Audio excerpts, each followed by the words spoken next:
Relations 11th and 12th दोनों के लिए।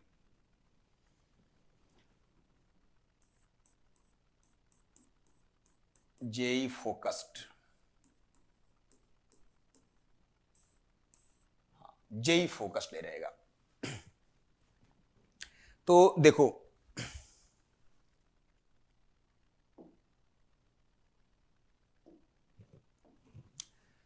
तुम्हारे पास अगर कोई सेट ए है, अगर इसमें एलिमेंट 1 2 है, और सेट बी तुम्हारे पास है, कोई एलिमेंट उसमें मान लिया कि 2 3 है, ठीक है, तो तुम ए क्रॉस बी निकालते हो। क्या निकालते हो? ए क्रॉस बी। तो ए क्रॉस बी क्या मिलता है? 1 2 1 3 2 2 2 3 मिलता है।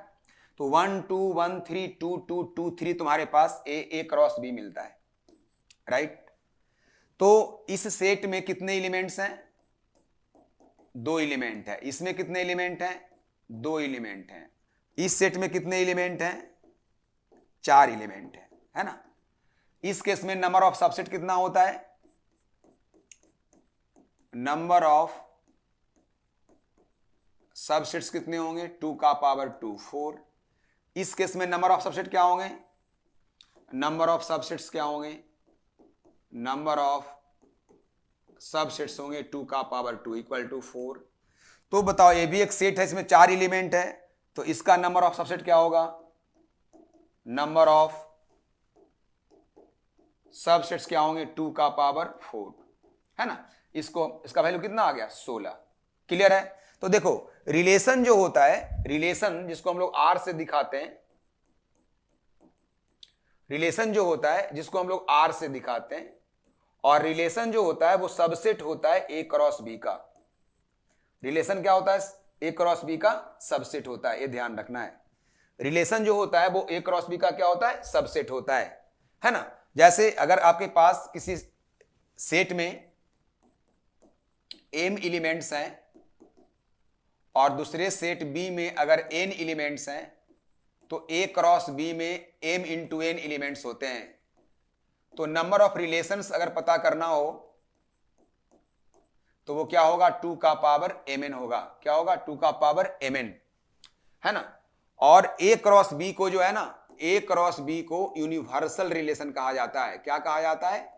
यूनिवर्सल रिलेशन कहा जाता है। और a क्रॉस b अगर इम्प्टी हो गया, मतलब a के किसी भी एलिमेंट का रिलेशन b के एलिमेंट के साथ अगर नहीं है, तो इसको कहा जाता है इम्प्टी रिलेशन। क्या बोलते हैं? इम्प्टी रिलेशन बोलते हैं, है ना, खाली। इम्प्टी रिलेशन कहा जाता है इसको। यस, ठीक है। तो अब हम लोग को देखना है कि रिलेशन अगर ए क्रॉस बी का सबसेट होता है, तो यहां पे कौन कौन से रिलेशन मिलेंगे। तो यहां पे आपके पास ए क्रॉस बी में कौन कौन सा एलिमेंट आया है? ए क्रॉस बी में जो एलिमेंट आया है वो क्या क्या आया है? 1 1 1 3 1 1 1 3 2 2 2 3, 1 1 1 3 1 1 1 3 2 2 2 3। अब आपको मालूम है कि नंबर ऑफ सबसेट्स कितने होंगे? नंबर ऑफ सबसेट्स होंगे 2 का पावर 4 इक्वल टू क्या? 16। यही हो गया number of relation. Number of क्या हो गया? रिलेशंस हो गया, ठीक है। अब ये रिलेशन निकालना है अगर हम लोग को, ये रिलेशन अगर हम लोग को निकालनी है तो क्या क्या होगा? अगर हम लोग R1 निकालना चाहें तो एक तो 5 हो जाएगा। R2 निकालना चाहते हैं तो 1 एलिमेंट का सेट ले सकते हो। R3 निकालना चाहते हो तो 1 3 का सेट ले सकते हो। R4 निकालना चाहोगे तो 2 2 का सेट ले सकते हो। R5 निकालना चाहते हो तो 2 3, मतलब एक एलिमेंट लिया। अब दो दो एलिमेंट लेते हैं। R6 लेंगे तो 1 1 आएगा और 1 3 आएगा। R7 निकालेंगे तो 1 1 आएगा और 2 2 आएगा। दो दो एलिमेंट का सेट ले रहे हैं। R8 निकालेंगे तो 1 1 आएगा, 2 3 आएगा। R9 की बात करें तो 1 3 ले सकते हैं, 2 2 आएगा। R10 की बात करें तो 1 3 ले सकते हैं, 2 3 आएगा। R11 की बात करें तो 2 2 ले सकते हैं, 2 3 आएगा। मतलब 4 में से 2 एलिमेंट लेंगे तो 4C2 का वैल्यू 6, मतलब 6 मिलना चाहिए। तो कितना मिल रहा है? 1 2 3 4 5 6 मिल गया। अब 3 3 की बात करेंगे तो अगर 4 में से 3 का सिलेक्शन करना है, 4C3 का वैल्यू क्या होता है? 4। तो वैसे 4 मिलेंगे, कौन कौन? R12, 1 1 1 3 2 2। R13 की बात करें 1 1 1 3 2 3। R14 की बात करें तो 1 3 2 2 2 3। और एक एलिमेंट और हम लोग को लेना है R15, वो कौन सा छूट गया आप बताइए? 1 1 1 3 2 3, 1 1 1 3 2 3, और एक 1 1 3 2 2 2 3, ये भी हो गया। एक 1 1 2 2 2 3, 1 1 2 2 2 3। ठीक है, तो इस तरह से अब लास्ट लेंगे 16th रिलेशन। तो उसमें क्या है? 4 में से चारों लेना है, तो 4C4 का मान 1 आता है। तो वो कौन कहा गया? 1 1 1 3 2 2 और क्या 2 3। ये टोटल नंबर ऑफ रिलेशन क्या होंगे? 16 होंगे। कितने होंगे? 16। तो ये 16 रिलेशन आपने निकाल लिया। ठीक है, अब देखो भाई, रिलेशन जब निकल जाता है ना, तो इसको हम लोग जो है वो सेट बिल्डर फॉर्म में ऐसे दिखाते हैं। रिलेशन इज इक्वल टू दिखाया जाता है order pair A B such that A B order pair जो होता है वो element of A cross B होता है, जहां ए एलिमेंट ए का होता है और बी एलिमेंट किसका होता है? बी का। रिलेशन को हम लोग इस सेट बिल्डर फॉर्म में लिखते हैं। क्या लिखते हैं? सेट बिल्डर फॉर्म में लिखते हैं। ये सेट बिल्डर फॉर्म होता है रिलेशन का। क्लियर है? अब इस रिलेशन का जो पहला एंट्री होता है ना, उसे डोमेन कहा जाता है। क्या कहा जाता है? डोमेन कहा जाता है उसके कलेक्शन को। और सेकेंड एंट्री का जो कलेक्शन होता है रिलेशन के एलिमेंट का, उसको हम लोग बोलते हैं रेंज। तो यहां पे आप इसको डिफाइन कर सकते हैं, if R equal to ordered pair A B such that AB is the element of A cross B, A belongs to A and B belongs to B। इसमें कन्फर्म है कि R defined from A to क्या? B। तो यहां पे अगर हम लोग डोमेन की बात करें, डोमेन ऑफ R, तो R का डोमेन जो होता है वो A एलिमेंट का कलेक्शन होता है, फर्स्ट एंट्री का कलेक्शन होता है। लेकिन A एलिमेंट जो होता है वो AB जो R में आया हुआ है, मतलब जो रिलेशन का एलिमेंट है उसका फर्स्ट एंट्री, ना कि सेट A का सारा A, ऐसा नहीं लेना है। वैसे ही कोड डोमेन की बात करें तो कोड डोमेन बेसिकली क्या होता है? वो सेकेंड एंट्री होता है, लेकिन वहां जो B होता है वो B का एलिमेंट होता है। लेकिन अगर रेंज की बात करें, रेंज बी को बोलते हैं, लेकिन यहां जो बी आता है वो रिलेशन के एलिमेंट से मिलता है। ये समझना है। जैसे मैं आपको बैक आकर समझाता हूं। जैसे यहां पे जो रिलेशन है, यहां पे जो रिलेशन फाई है, तो इसका अगर कोई बोलेगा डोमेन क्या है, तो डोमेन आप बोलेंगे फाई है। कोड डोमेन क्या है कोई पूछेगा, तो कोड डोमेन आप बोलेंगे इसका क्या? बी। बी का मतलब हुआ अगर ए टू बी डिफाइंड है तो टोटल एलिमेंट। इसको आप ऐसे कह सकते हैं, कौन कौन? 1 और क्या? 3। 1 और कौन कौन है? बी में कौन कौन आया है वो देख लीजिए आप। बी में कौन कौन सा आया हुआ है? बी में कौन कौन है? 2 और 3। कौन कौन है? 2 और 3। हाँ, तो 2 और क्या? 3। यहां पे 1 2 1 3, अच्छा 1 2 1 3 2 2, तो ये 1 1 1 2 1 3 1 1 कहां से हम लोग लिख दिए,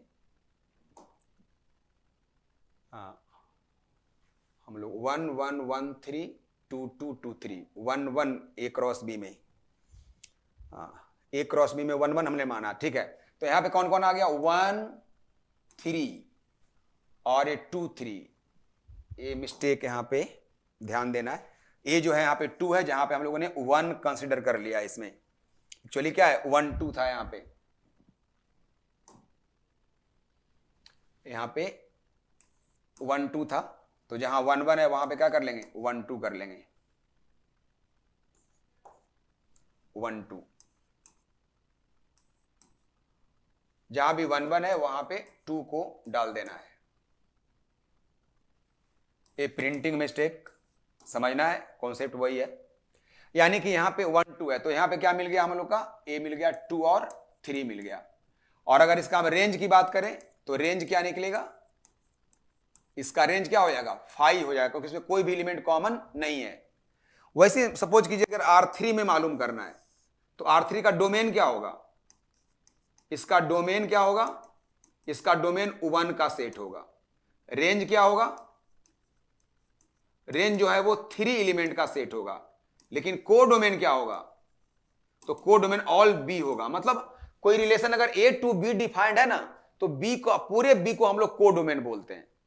लेकिन बी के उस एलिमेंट को हम लोग लिखते हैं जो रिलेशन के ऑर्डर पेयर में आया हुआ है, जो रिलेशन का एलिमेंट है, तो उसको हम लोग रेंज बोलते हैं, ठीक है। और जो रिलेशन में ऑर्डर पेयर आया हुआ है, उस ऑर्डर पेयर का जो फर्स्ट एंट्री है वो हमेशा डोमेन को बताता है, ये हमेशा ध्यान रखना है।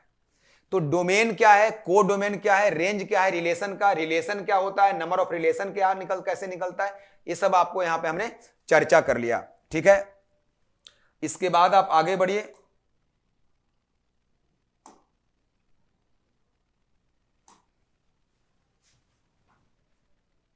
इसके बाद हम लोग देखते हैं types of relations, types of relations, types of relations, है ना। इसके पहले हम लोग देखते हैं थोड़ा सा कुछ और देखते हैं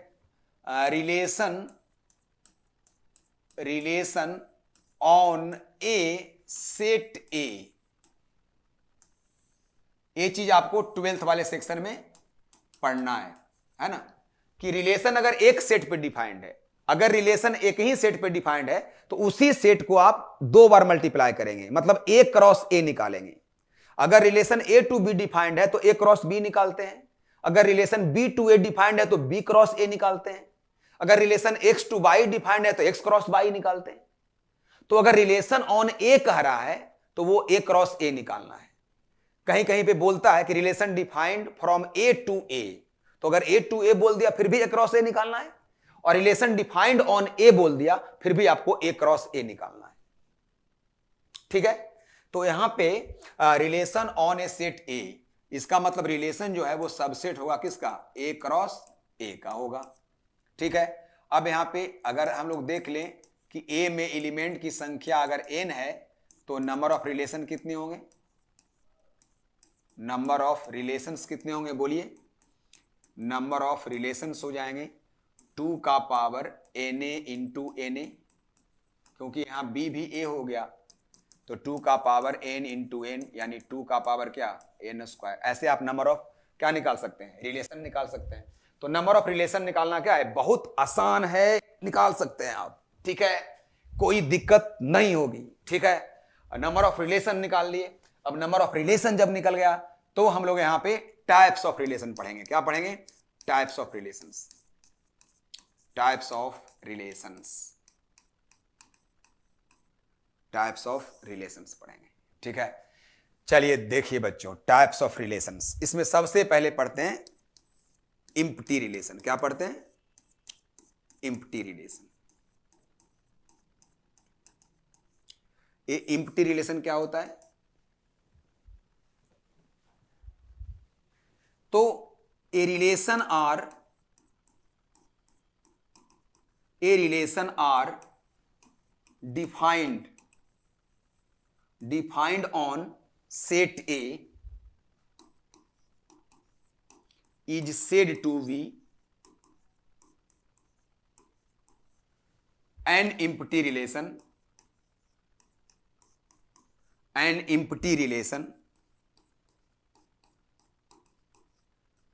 if no element of A, yes, very easy here, if no element of A is related to any element of set ए, मतलब सेट ए का कोई भी एलिमेंट उस सेट ए के किसी एलिमेंट से भी संबंध नहीं रखता है। मतलब सेट ए का कोई भी एलिमेंट उस सेट ए के एलिमेंट से संबंध नहीं रखता है, तो वो क्या हो गया? Empty set. वो जो कलेक्शन आएगा, वो जो रिलेशन आएगा, वो इम्प्टी रिलेशन का आएगा, है ना। A relation are defined on set A is said to be an empty relation if no element of A is related to any element of क्या? set A। क्लियर है? तो A हो गया empty relation, right. इसको हम लोग दिखाते हैं क्या? R है ना इक्वल टू क्या? फाई। क्या दिखाते हैं? फाई। क्लियर है? अब इसके बाद आपका जो है देखना है क्या? सेकेंड देखना है हम लोग को। सेकेंड देखना यूनिवर्सल रिलेशन। क्या देखना है? Universal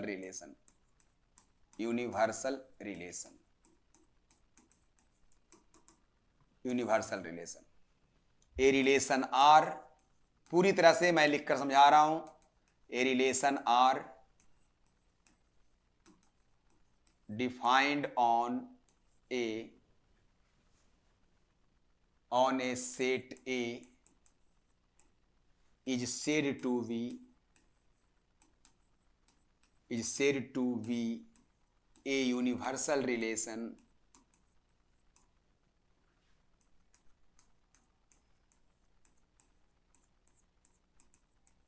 if each element, interesting, if each element of set A is related to every element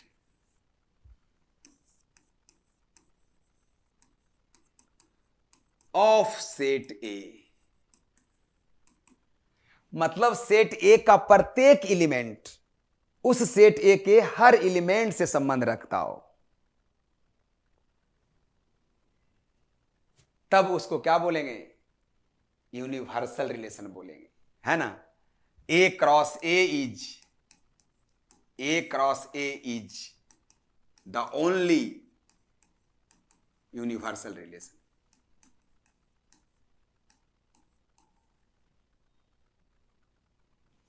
universal relation, yes. A cross a क्या है? एक यूनिवर्सल रिलेशन है, यानी R equal to a cross a. तो a जो relation है वो कौन सा है? Universal relation.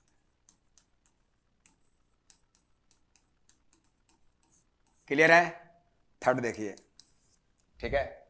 सब दिखता है, यही वो मंच है जहां से पता लगेगा कि आपके फैकल्टी में क्या पावर है।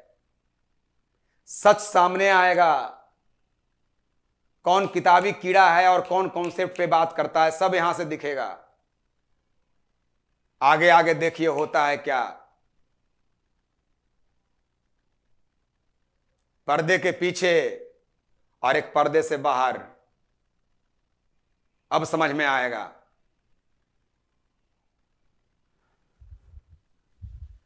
थर्ड देखिए, रिफ्लेक्सिव रिलेशन। इसके पहले आइडेंटिटी को देखते हैं।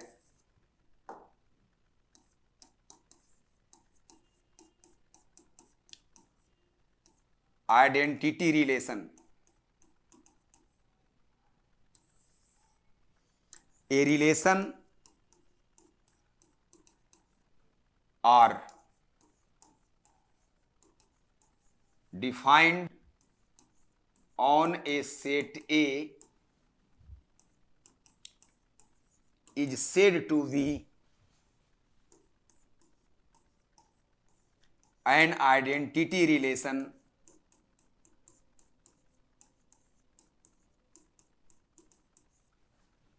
if every element of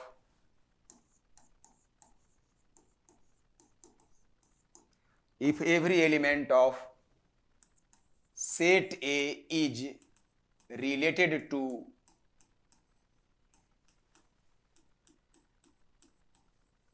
itself only। ये इंपॉर्टेंट है यहां पे है जी, itself only। जैसे एग्जांपल मैं दिखाता हूं दोस्तों, जैसे ए में अगर लिखा हुआ है ए बी, तो आई ए जो होगा, आई ए का मतलब हो गया आइडेंटिटी रिलेशन। आइडेंटिटी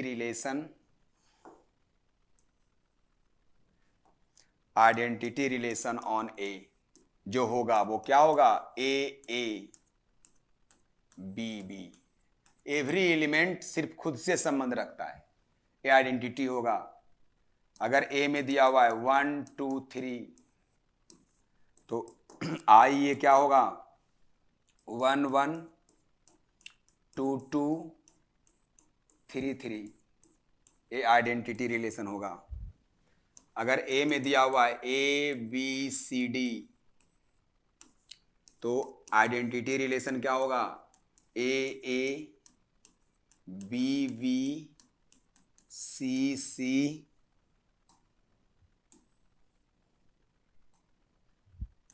सी डी, ये आइडेंटिटी रिलेशन होगा।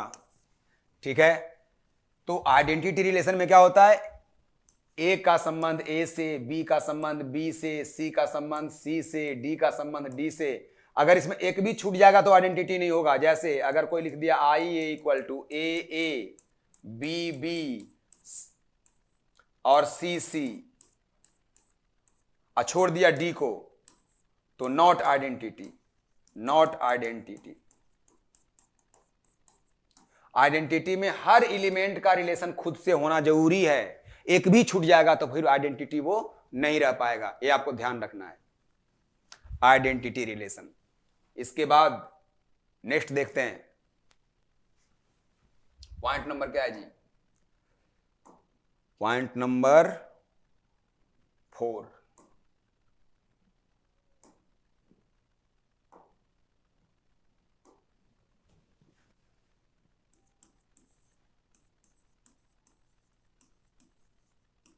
Reflexive relation.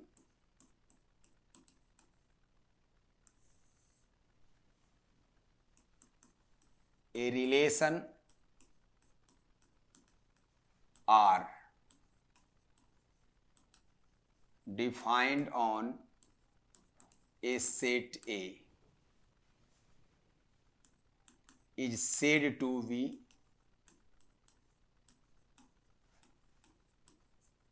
reflexive if every element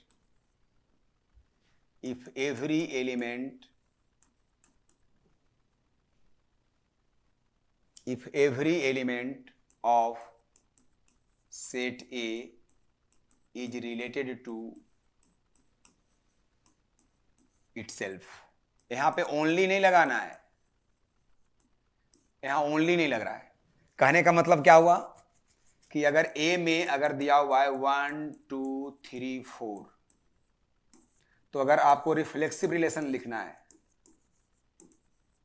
reflexive relations को लिखना है, तो क्या क्या हो सकता है, खुद का खुद से संबंध होना जरूरी है।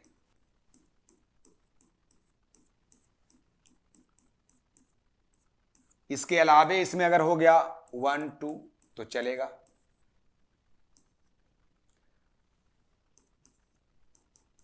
जैसे 1 1, ए तो होना जरूरी है, ए मस्ट है कि वो आइडेंटिटी वाला पार्ट आए। उसके अलावे दे दिया 1 2 3 4, चलेगा। चलेगा कहने का मतलब है कि खुद का खुद से संबंध होना चाहिए।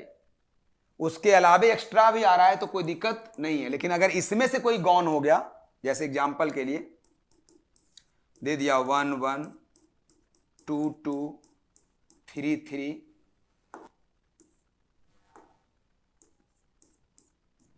और 2 4, तो not reflexive, not reflexive, a reflexive नहीं है। ए जो है वो रिफ्लेक्सिव नहीं है। क्यों? रीजन है कि इसमें 4 4 नॉट एलिमेंट ऑफ क्या आर, 4 4 इसमें नहीं है। यानी कि रिफ्लेक्सिव होने के लिए जिस सेट पे डिफाइंड है उस सेट का हर एलिमेंट का खुद से संबंध होना चाहिए। उसके अलावा उसमें एक्स्ट्रा है तो कोई दिक्कत नहीं है, लेकिन उसको तो होना ही चाहिए। और केवल खुद का ही खुद से केवल रहे, एक्स्ट्रा नहीं होना चाहिए, तब वो आइडेंटिटी होगा। तब वो क्या होगा? आइडेंटिटी होगा। तो एवरी आइडेंटिटी क्या है? रिफ्लेक्सिव है ना। एवरी आइडेंटिटी क्या है? रिफ्लेक्सिव है।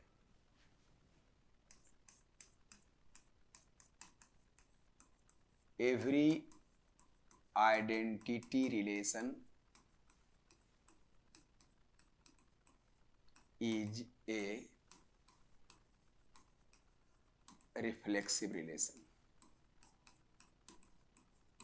हाँ, तो एवरी आइडेंटिटी रिलेशन क्या है? रिफ्लेक्सिव रिलेशन है। हर आइडेंटिटी क्या है? रिफ्लेक्सिव रिलेशन है। ये आपको ध्यान रखना है। अब इसके बाद हम लोग आते हैं 4 के बाद 5 में आते हैं।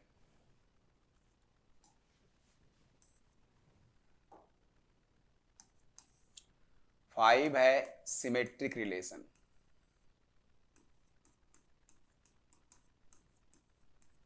सिमेट्रिक रिलेशन है ना। तो a relation are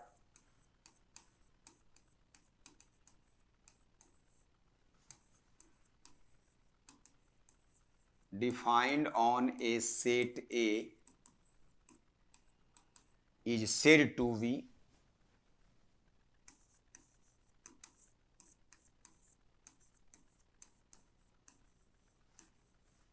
symmetric relation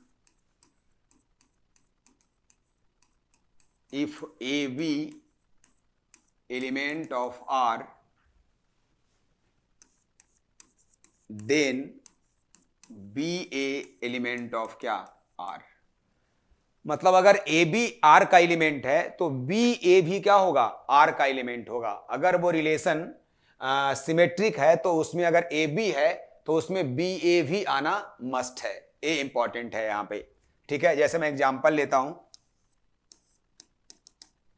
जैसे ए में एलिमेंट अगर आपके पास ए बी सी है तो अगर आर लिखते हैं आप ए बी तो आपके पास बी ए इसमें होना चाहिए।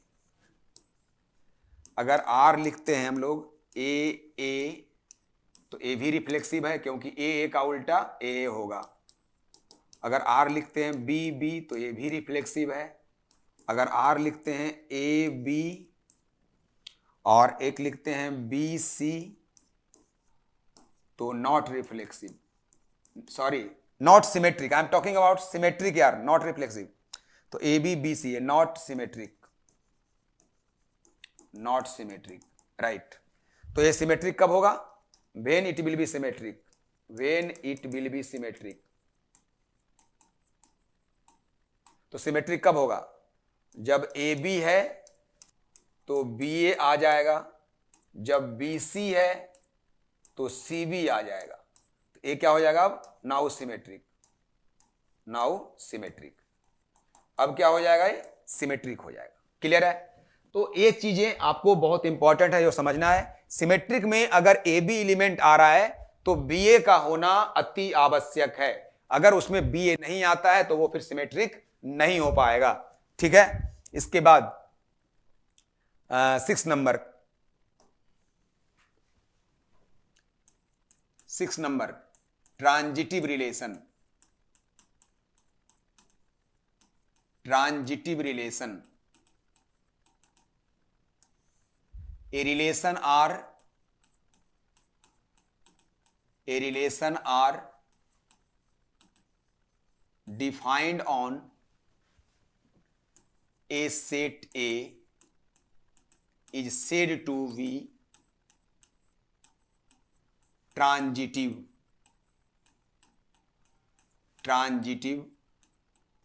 if AV element of R and VC element of R, then बच्चा AC एलिमेंट ऑफ R होनी चाहिए।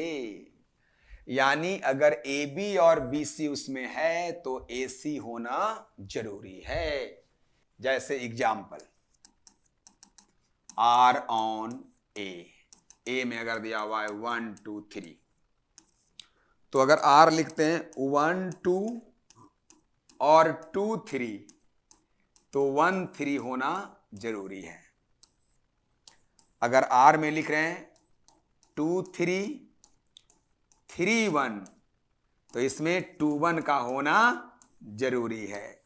यानी अगर AB है और BC है, मतलब A जो है वो B और यहां भी क्या आ गया B, तो A हो गया A और A हो गया क्या C, तो AC होना जरूरी है, वही यहां पे है। ठीक है, तो AB है BC है, AB है फिर BC है, तो AC का होना बहुत जरूरी है, यानी 2 1 का होना जरूरी है। अगर 2 1 उसमें नहीं होगा तो फिर वो ट्रांजिटिव रिलेशन नहीं होगा।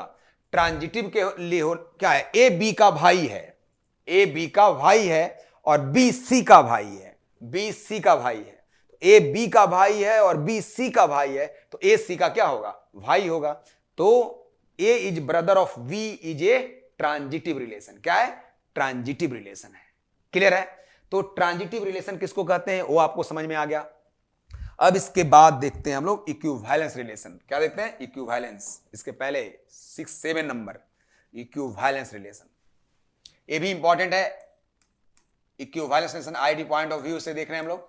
यहां पे इक्विवेलेंस रिलेशन क्या देख रहे हैं, equivalence relation, equivalence relation.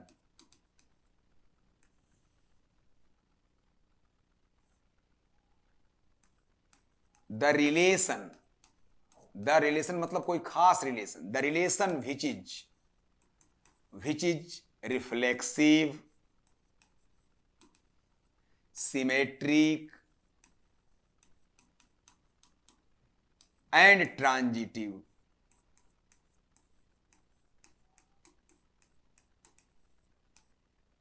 is called